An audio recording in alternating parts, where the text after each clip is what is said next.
অনেকদিন পর বাড়িতে বেড়াতে আসার পরে যদি সবসময় বৃষ্টি হয়, তাহলে কি কিছুই ভালো লাগে নাকি বলেন তো দেখি? তো এবার তো আমার সাথে এটাই হচ্ছে। আমি যেদিন থেকে বাড়িতে এসেছি ওই দিন থেকে একটানা বৃষ্টি হচ্ছে। মানে একদিনও বৃষ্টি হওয়া বন্ধ নাই, হয়ে যাচ্ছে। হ্যালো এভরিওয়ান, আসসালামু আলাইকুম। সবাই কেমন আছেন? আশা করি সবাই খুব ভালো আছেন। তো এই তো আলহামদুলিল্লাহ, আল্লাহ রেখেছে আমাদেরও ভালো। কিন্তু দেখেন কি আর বলবো, দুঃখের কথা, যেদিন থেকে বাড়িতে আসছি ওদিন থেকে একটানা বৃষ্টি হচ্ছে। মানে বাড়িতে আসলে আমার বৃষ্টি একদমই ভালো লাগে না।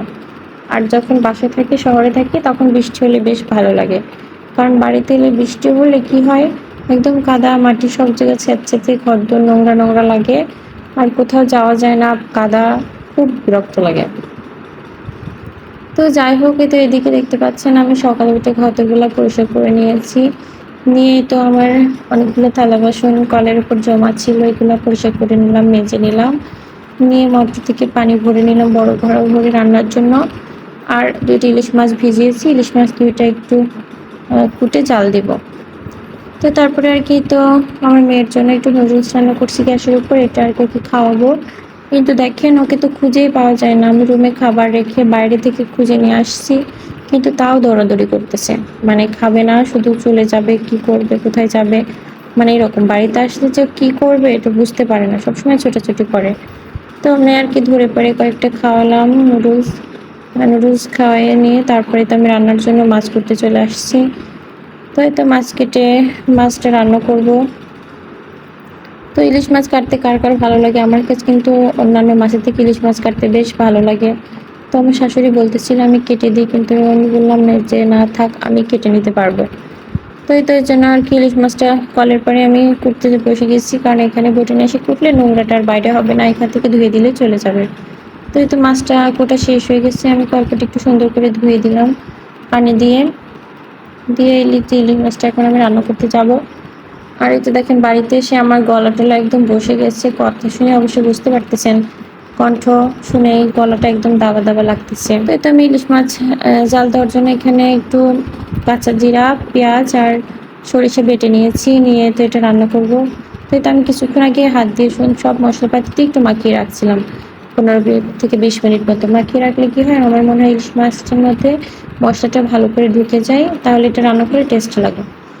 তো এই তো এদিকে তো আমি দেখেন ভাতটাও রান্না প্রায় হয়ে গেছে। এদিকে তরকারিটা এই সাইডে দিয়ে দিলাম।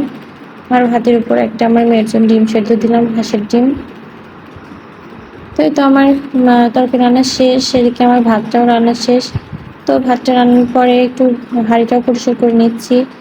এটাকে বলে হলো ১০ মাইল দেওয়া। তো কোন অঞ্চলে কি বলে আমি জানি না, আমাদের অঞ্চলে আমরা এটাই বলি। তো দেওয়া শেষ করে নিয়ে আমি গরম গরম এক ভাত খেয়ে নিচ্ছি। কারণ হলো আমি আসলে রান্না করে এখন গরম ভাত খাই, কারণ আমাদের বাড়িতে সবাই খাওয়া দাওয়ার সবার ঠিক নাই সেরকম। আমার দেবর হলে সারাদিন ঘুমায়, সকালকের খাবার মনে করেন খেতে খেতে দুপুর হয়ে যায়। আর আমার শ্বশুরই সকালে উঠে মুড়ি খায়, আমার শাশুড়ি কাজ করে বেড়ায়। মানে কারোরই একসাথে খাওয়া হয় না। তো এর জন্য আমি রান্না করে নিয়ে আগে এক মুঠ খাই, খেয়ে নিয়ে আমার মেয়ের সঙ্গে রুমে চলে আসি। তো এই তো দেখেন দুপুরবেলা কি বৃষ্টি হচ্ছে, মানে সারাদিন বৃষ্টি আর বৃষ্টি। মানে একটু তো ভালো থাকে, তো আর একটু বৃষ্টি হয়। তো এদের এদিকে শাক ঘন্ট করতে চলে আসছি, শাক ঘন্ট চিতই পিঠে বানানোর জন্য। তো আমি শাক ঘন্টটা আগে বসাই দিলাম। আমার শাশুড়ি পরে এসে চিতই পিঠে বানাবে, কারণ আজকে আমার হাজব্যান্ড আসতেছে। তো গতকালকে মা বাড়ি যাবো আমি, এই জন্য ও আজকে আসতেছে। সে আমাকে কালকে নিয়ে যাবে, নিয়ে আমার মাদের ওইখানে রেখে ও চলে যাবে কুষ্টিয়াতে আবার।